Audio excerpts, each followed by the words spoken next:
Sometimes the most devastating moments come disguised as ordinary evenings. And sometimes the people who underestimate you the most are about to learn the most expensive lesson of their lives. When Sarah Mitchell walked into the charity gala wearing her modest black dress from 3 seasons ago, she had no idea that by the end of the night, her quiet dignity would cost someone their entire social standing. If you've ever been dismissed because of how you look or what you wear, this story will remind you why appearances can be dangerously deceiving. Before we jump back in, tell us where you're tuning in from, and if this story touches you, make sure you're subscribed, because tomorrow I've saved something extra special for you. Sarah had always been the kind of woman people overlooked. At 32, she possessed the sort of understated beauty that required a second glance to fully appreciate. Her dark hair was always pulled back in a simple ponytail, her clothes were practical rather than fashionable, and she had a habit of choosing corner seats at social gatherings, where she could observe rather than participate. Most people who met Sarah assumed she was someone's assistant, maybe a teacher or a librarian. They weren't entirely wrong about the quiet intelligence, but they were spectacularly wrong about everything else. She had grown up in a small town called Millbrook, where her father worked at the local hardware store and her mother cleaned houses for the wealthy families who lived in the hills overlooking their modest neighborhood. The Mitchells were good people, honest people, but they were also invisible people in a town where your last name and your address determined your worth. Sarah learned early that being poor meant being polite, that needing things meant never asking for them, and that the best way to survive was to make yourself small enough that no one noticed you didn't belong. Her childhood was filled with second-hand clothes that never quite fit, school lunches she pretended not to want because she was too proud to admit she qualified for the free program, and birthday parties she watched from across the street because her mother couldn't afford the gifts that were expected. The other children weren't cruel, exactly, but they had that casual indifference that somehow hurt more than outright meanness. Sarah became an expert at fading into backgrounds, at being present but not noticed, at surviving in spaces where she was tolerated but never truly welcomed. School had been her escape and her salvation. While other kids struggled with homework, Sarah devoured books like they contained the secrets to a different life. She stayed late in the library, partly to avoid going home to the cramped apartment where her parents argued about bills, but mostly because she was genuinely hungry for knowledge. Her teachers noticed her potential, but in a small town with limited resources, potential often went nowhere.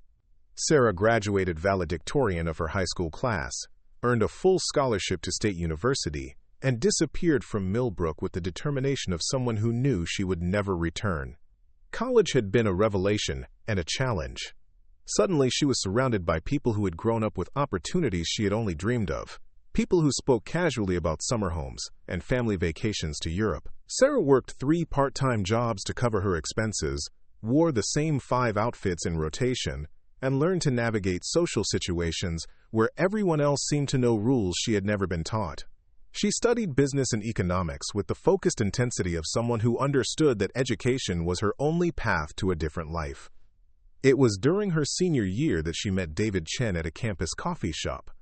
He was studying for the same macroeconomics exam, occupying the table next to hers in the library's quiet section. David was everything Sarah wasn't, confident and outgoing, from a wealthy family in San Francisco, already accepted to Harvard Business School for the following fall. He should have been completely out of her league, and perhaps that's why their friendship felt so unexpected and genuine.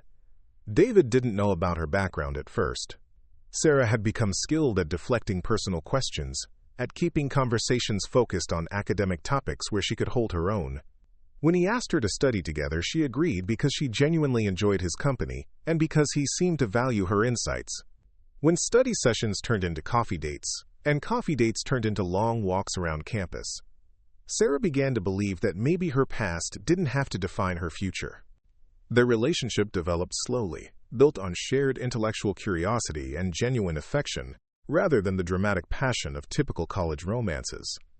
David was kind and thoughtful, qualities that Sarah had learned were rarer than she had hoped.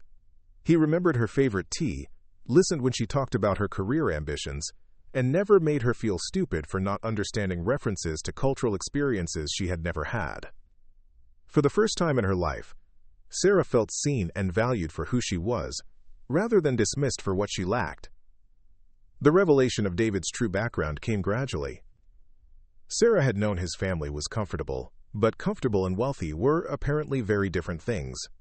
When David casually mentioned his father's tech company going public, when he paid for dinner at restaurants Sarah had never imagined entering, when he talked about summer internships that were clearly more about connections than qualifications, Sarah began to understand the vast gap between their worlds. The moment she realized David was not just wealthy but extraordinarily wealthy came during their graduation week. His parents had flown in for the ceremony, staying at the most expensive hotel in town, hosting dinner parties for David's friends at restaurants Sarah couldn't pronounce the names of. She overheard someone mention that David's father had just been featured on the cover of Forbes, that his company was worth billions, that David himself would inherit more money than most people could imagine. Sarah spent that entire week feeling like she was playing a role in a movie where she didn't know her lines. David's parents were polite to her, but she could see them trying to figure out who she was and why their son was spending so much time with someone who clearly didn't fit into their social circle.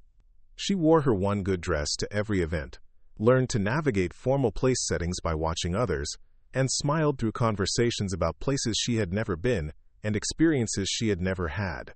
After graduation, David was accepted to Harvard Business School, while Sarah took an entry-level position at a consulting firm in Chicago. They maintained their relationship through video calls and weekend visits, with David flying to see her more often than she could afford to visit him. The distance was manageable, but the growing awareness of their different worlds was not. Sarah watched David's social media posts from Harvard, seeing him at networking events and family gatherings where everyone seemed to belong to the same exclusive club she had never known existed. 2 years later, David graduated from Harvard and returned to San Francisco to join his father's company. He asked Sarah to move with him, promising to help her find a position in the Bay Area, talking about their future together with the confidence of someone who had never doubted that things would work out. Sarah quit her job in Chicago and moved across the country to be with the man she loved, carrying everything she owned in 2 suitcases and hoping that love would be enough to bridge the gap between their different worlds.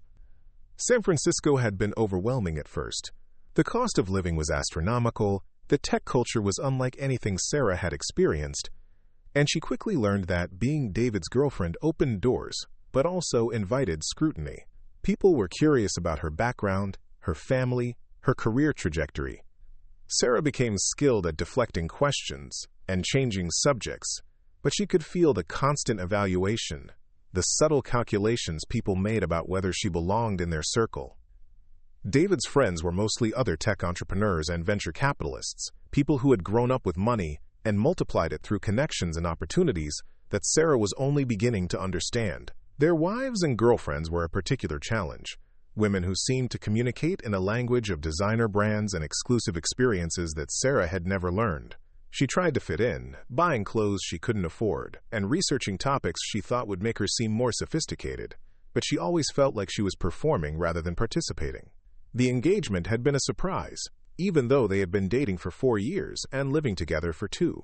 David proposed during a quiet dinner at their favorite neighborhood restaurant, the kind of intimate moment that felt perfectly suited to their relationship. The ring was beautiful but not ostentatious, and David's proposal was heartfelt and genuine, focused on their shared future rather than grand romantic gestures. Sarah said yes because she loved him, because she could imagine building a life with someone so fundamentally kind, and because she had learned to trust that their differences could be strengths rather than obstacles. Planning the wedding had been Sarah's first real introduction to David's family's expectations and social obligations. What she had envisioned as a simple ceremony became a major social event, with guest lists that included business partners and family friends she had never met. David's mother, Patricia, was kind but determined, and she had very specific ideas about how the wedding should reflect the family status. Sarah found herself navigating decisions about venues and vendors she had never heard of, trying to express preferences about things she didn't understand. The wedding itself had been beautiful and overwhelming, exactly the kind of event Sarah had attended as hired help in her mother's working years but never imagined being the center of. She wore a dress that cost more than her father's monthly salary, exchanged vows in a venue that looked like something from a magazine, and danced at a reception where the flowers alone cost more than most people's cars. It should have been the happiest day of her life, and in many ways it was. But it was also the day Sarah fully understood that she had married not just David but his entire world. Preparing and narrating this story took us a lot of time, so if you are enjoying it, subscribe to our channel, it means a lot to us. Now back to the story. Married life brought new challenges and new dynamics. Sarah was now Mrs. David Chen, wife of a tech executive whose company was rapidly expanding. She attended charity galas and business dinners, hosted dinner parties for David's colleagues, and learned to navigate social situations where her background was irrelevant, but her performance was constantly evaluated. She developed friendships with other wives in their social circle, but these relationships felt different from any she had experienced before, built more on shared circumstances than genuine connection. The most difficult aspect of her new life was the constant awareness that people were trying to figure her out. Sarah had become skilled at deflecting questions about her background, but she could feel the curiosity and sometimes suspicion of people who wondered how someone like her had ended up married to someone like David.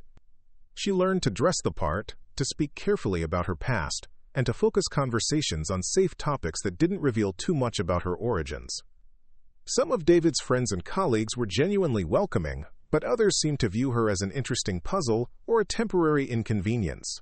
The wives were particularly complex to navigate. Some were kind and inclusive, women who had also married into wealth and understood the adjustment process.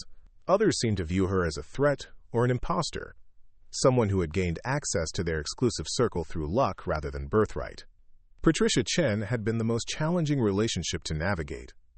David's mother was not unkind, but she was protective of her family's reputation and social standing. She had never explicitly criticized Sarah, but there were subtle suggestions about etiquette classes, gentle corrections about social protocols, and careful guidance about appropriate behavior for someone in Sarah's position. Sarah understood that Patricia was trying to help her succeed in a world she hadn't been born into, but the constant instruction felt like a reminder that she didn't naturally belong.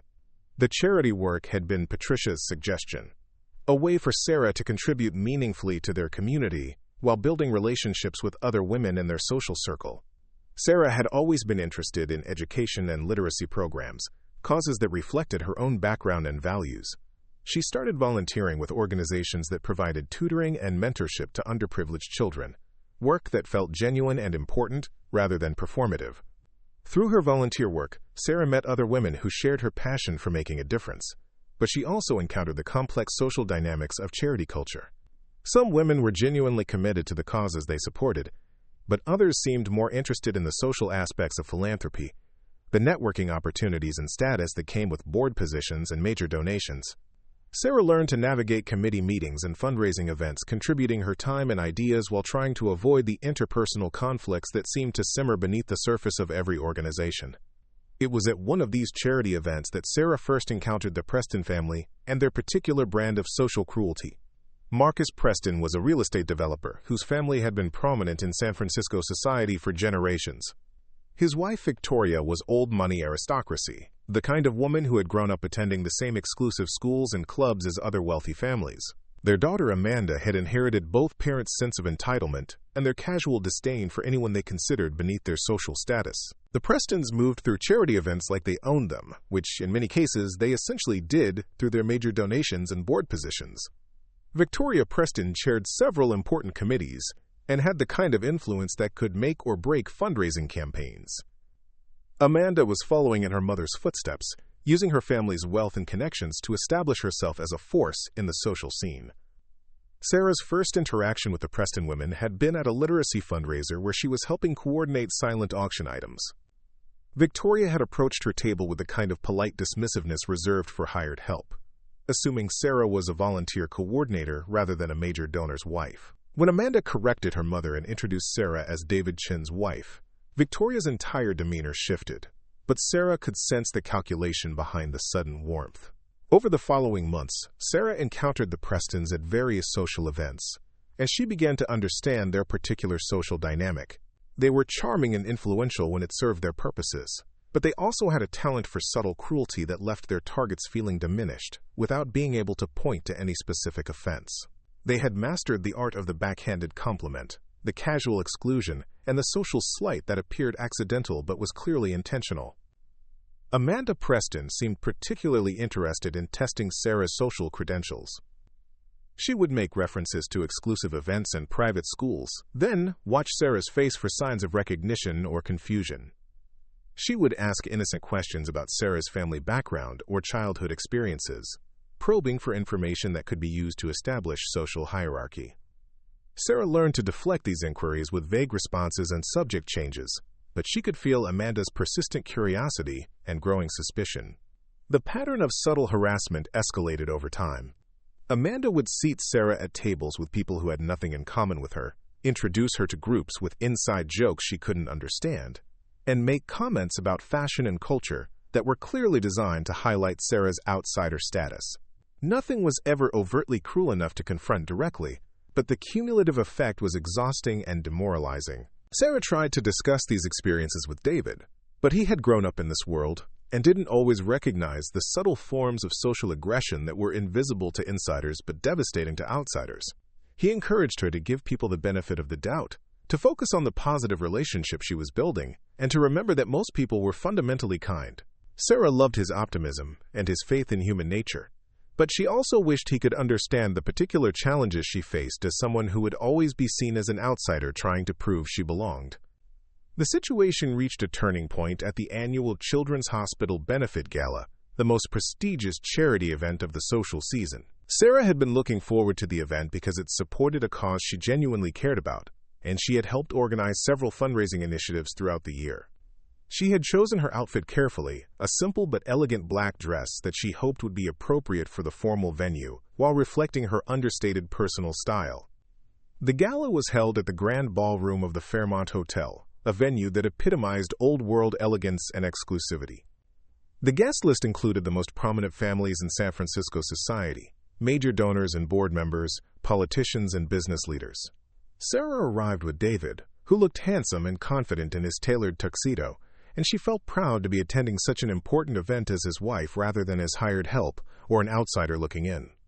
The cocktail hour proceeded normally, with Sarah navigating conversations about fundraising goals and program outcomes while trying to avoid the social minefields that had become familiar territory. She noticed Amanda Preston across the room, holding court with a group of young socialites, but their paths hadn't crossed directly. Sarah was beginning to relax and enjoy the evening when she noticed Amanda approaching with a wine glass in her hand and a particular expression that Sarah had learned to recognize as dangerous. Amanda Preston approached with deliberate steps, her designer heels clicking against the marble floor of the Grand Ballroom. The crystal wine glass in her hand caught the light from the chandeliers above, and Sarah noticed how Amanda's grip seemed unusually tight around the stem. The group of socialites Amanda had been entertaining followed at a distance, their expressions suggesting they were expecting some form of entertainment. Sarah was standing near the silent auction display, examining a donated artwork while David spoke with potential investors across the room. She had been enjoying a rare moment of solitude when she sensed Amanda's presence beside her. The younger woman's perfume was expensive and overwhelming, a scent that seemed designed to announce her arrival and establish dominance over any space she entered. "Sarah, what a lovely dress," Amanda said, her voice carrying that particular tone of false sweetness that had become familiar over the months of their acquaintance. "I was just telling Mother how remarkable it is that you always manage to look so appropriate for these events. It must take considerable effort to research what's expected." The comment was delivered with a smile, but Sarah recognized the underlying criticism. Amanda had a talent for crafting insults that sounded like compliments, statements that left their targets unsure whether they had been complimented or attacked. Sarah had learned not to respond directly to these provocations, understanding that engagement only encouraged further harassment. "The artwork is beautiful," Sarah replied, gesturing toward the painting she had been examining. "The hospital will benefit tremendously from tonight's donations." She attempted to redirect the conversation toward the charitable purpose of the evening, hoping to avoid whatever confrontation Amanda seemed to be orchestrating. Amanda's laugh was sharp and artificial. "Oh yes, charity is so important, isn't it? Though I suppose some people understand philanthropy differently than others. Growing up with it versus learning about it later, you know." The implication was clear. Another reference to Sarah's background and her supposed inability to understand the true nature of charitable giving. Sarah felt the familiar surge of frustration and hurt that accompanied these interactions, but she had learned to control her reactions. Responding with anger or defensiveness only provided Amanda with the reaction she was seeking. Instead, Sarah remained calm and focused on the auction items, hoping Amanda would grow bored and move on to other entertainment. The moment when everything changed happened so quickly that Sarah almost missed it. Amanda stepped closer, ostensibly to examine the same artwork, but her movement was calculated and deliberate. As she lifted her wine glass to take a sip, her elbow connected with Sarah's shoulder in what appeared to be an accidental collision. The deep red wine arced through the air in a perfect crimson spray, landing across the front of Sarah's black dress in an unmistakable stain. The silence that followed was immediate and complete. Conversation stopped mid-sentence as nearby guests turned to witness the spectacle. Sarah stood frozen, looking down at the wine soaking through the fabric of her dress, the red stain spreading across her chest like a badge of humiliation. The artwork she had been admiring was also splattered with wine, adding property damage to personal embarrassment. Amanda's gasp of surprise was perfectly performed, her hand flying to her mouth in apparent horror at what had just occurred. "Oh my goodness, Sarah, I'm so sorry!" "How clumsy of me. I must have bumped into you somehow." Her apology was loud enough for everyone nearby to hear, delivered with just the right amount of concern to appear genuine to casual observers. Sarah understood immediately that this was no accident. The collision had been too precise, Amanda's positioning too calculated, and her reaction too rehearsed. This was a deliberate act of humiliation, designed to embarrass Sarah in front of the most important people in their social circle. The choice of red wine on a black dress ensured maximum visibility, and the public nature of the incident guaranteed that the story would spread throughout their community. The crowd that had gathered to witness the scene began to murmur among themselves, some expressing sympathy for Sarah's misfortune while others seemed entertained by the drama. Sarah could feel dozens of eyes evaluating her reaction, waiting to see how she would handle this very public embarrassment. The weight of their attention was suffocating, and she felt the familiar sensation of wanting to disappear entirely. Amanda continued her performance, dabbing ineffectively at Sarah's dress with her cocktail napkin while maintaining a stream of seemingly concerned commentary. "This is just terrible. Your beautiful dress is ruined. We need to find you something to change into immediately. I feel absolutely horrible about this accident." What Amanda and the assembled crowd didn't notice was the figure approaching from across the room. David had been watching the interaction from his position near the bar, initially unconcerned about his wife's conversation with Amanda Preston, but something about the body language and positioning had caught his attention, and he had started moving in their direction just as the wine incident occurred. David Chen was not just Sarah's husband.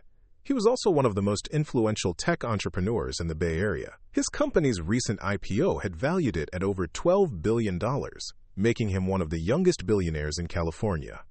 More importantly, his family's philanthropic foundation was one of the largest donors to the Children's Hospital, contributing millions of dollars annually to fund research and treatment programs.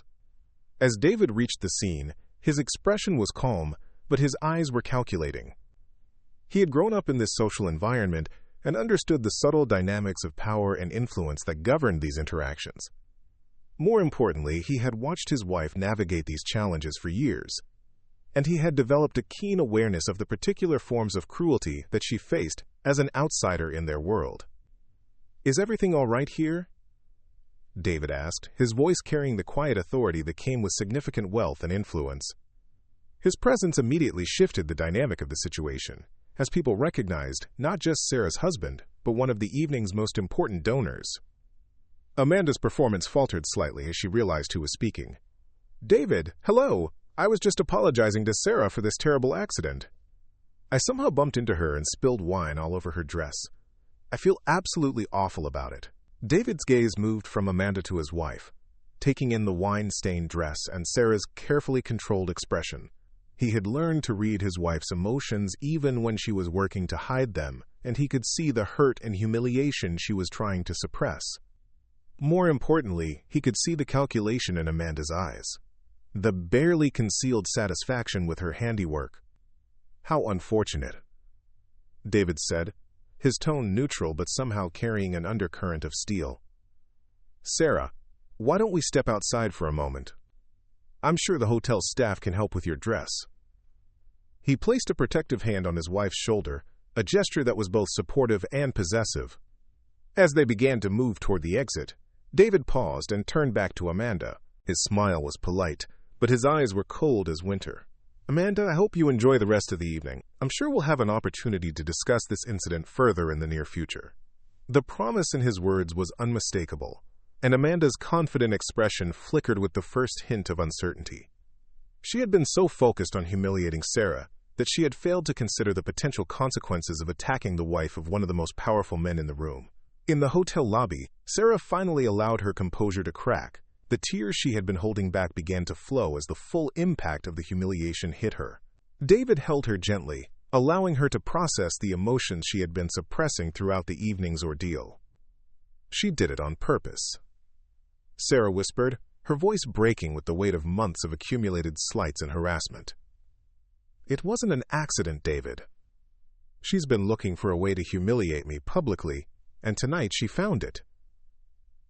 David's jaw tightened as he listened to his wife's explanation. He had suspected that Sarah faced challenges in their social circle, but he had underestimated the deliberate cruelty she had been enduring. The wine incident wasn't just an isolated act of meanness. It was the culmination of a systematic campaign of harassment designed to drive Sarah away from their community. What Amanda Preston didn't know was that David Chen's influence extended far beyond his personal wealth. His family's foundation was a major donor to dozens of charitable organizations throughout the Bay Area, including several where the Preston family held leadership positions. His business connections included some of the most powerful people in California, individuals who could make or break social standing with a single conversation. Over the following weeks, the consequences of Amanda's actions began to unfold with the precision of a carefully orchestrated campaign. David didn't need to make threats or demands. He simply began making different choices about where his family's charitable contributions would be directed. Board positions that had seemed secure suddenly became tenuous as major donors expressed concerns about organizational leadership. The Preston family's social influence, built over generations of careful networking and strategic philanthropy, began to crumble as their behavior towards Sarah became widely known and discussed. In a community where reputation was everything, and social standing determined access to opportunities, the Prestons found themselves increasingly isolated from the circles they had once dominated. Amanda's mother, Victoria, was the first to understand the true scope of the disaster her daughter had created. When 3 major charity boards requested her resignation in the same week, she realized that they had made an enemy far more powerful than they had understood. Her attempts to apologize and make amends were met with polite but firm rejection, as the damage to their family's reputation proved irreversible. Sarah never sought revenge or demanded apologies. She simply continued her charitable work and her quiet contributions to their community, secure in the knowledge that her husband understood her worth and would protect her from those who sought to diminish it. The wine stain on her dress had been cleaned away, but the lesson it taught about the dangers of underestimating quiet strength would last much longer. Up next, you've got 2 more standout stories right on your screen. If this one hit the mark, you won't want to pass these up. Just click and check them out.